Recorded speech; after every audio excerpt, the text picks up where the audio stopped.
Welcome back. Still tuned in to News and Views. Myself, Salailo Makwidi. We're going to be quickly be unpacking an economic story which feels like it has some real consequences for South African households. It has been reported that for the first time in more than 2 decades, average inflation has dropped to its lowest level in 21 years. According to Stats SA, the average inflation rate in 2025 was 3.2%, well below recent peaks and moving closer to the new 3% target that was set by policymakers. We're going to be unpacking what does this mean for your grocery bill, what does it mean for your rent, your energy costs, and just overall cost of living. And we'll be joined by Economist and Political Analyst, Dr. Dale McKinley, who's joining us for our virtual platform. Doc, thank you so much for joining us. Always a pleasure having you on air. Yes, thanks, Alelo, and my pleasure. Thanks.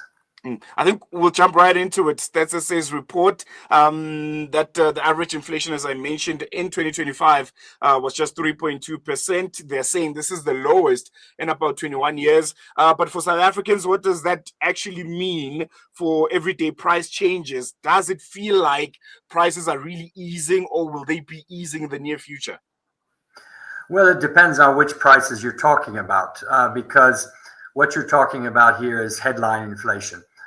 Which is an overall indication of the entire economy. But if you break it down, it's not as simple as that. So, for example, what we see is that there's much higher inflation rates, for example, for food items, almost double to sometimes triple that 3.2%. Red meat, for example, is up to 12% inflation over the last year. Cereals are up to 6 to 7% more expensive. Maize meal has come down a bit, but a lot of the basics that ordinary South Africans rely upon have not really gone down to nearly that extent.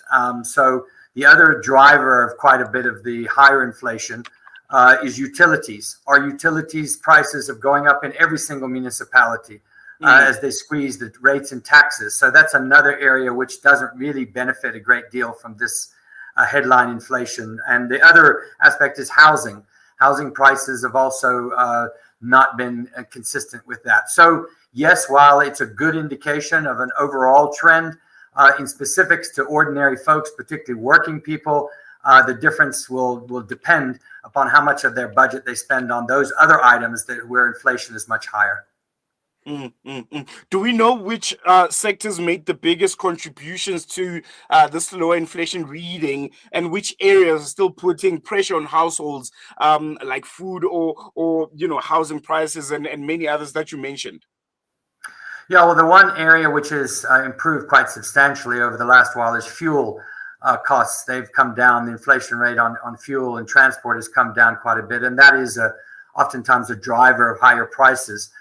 So that's a good thing in relation to that. And you also have manufactured goods and retail goods that have quite substantially, dropped in terms of headline inflation. But that is not necessarily a good thing for our economy, because if we're importing a lot of cheap products, for example, that means our own manufacturing industries are suffering. So it's a more complicated economic picture than just looking at low inflation saying that's great for everybody. It depends on what sector, and then it also depends on what class you're in.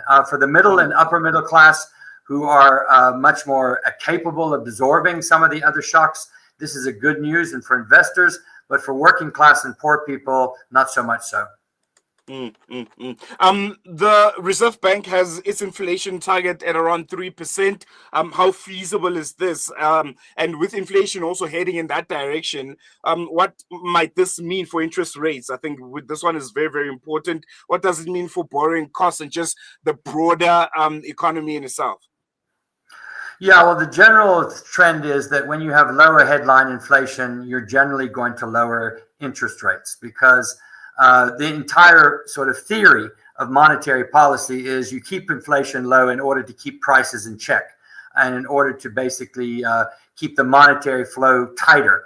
Once you loosen those reins, in other words, once you lower borrowing costs and lower interest costs, the idea is that it pumps more money into the economy, and therefore it grows. That's the theory. It oftentimes is very differentially applied. So let me give you another example of this, how this impacts differently. Where you have a large scale, you have larger economies like in Gauteng, you have much more urban concentration, you have much more better infrastructure and other things. This kind of money pumping where people's average income is greater, where the employment rate is greater, you're going to have more growth. But in places like Eastern Cape and Limpopo, which don't have that kind of tax base and where people are struggling, the headline inflation is not only higher, but oftentimes the growth is lower. So there is a general indication, but it requires more inputs other than just monetary easing and lowering of interest rates. It requires investment by our state and the private sector into particular industries in order to make that stick. Lastly, before I let you go, Doc, any important, projections, outlooks for 2026 that you feel the South African public need to know about? Well, I think what you're going to find is a more predictability. We're not going to have this back up and down like a roller coaster in the sense of the inflation and the interest rates. You're probably going to, the headline inflation will gradually probably decrease to that 3% target. The probability is later in the year, they'll drop interest rates again by at least probably 50 basis points, maybe 25 basis points. And that will possibly happen. And I think the other thing is you can expect major policy changes. What this government has prioritized is stability and predictability.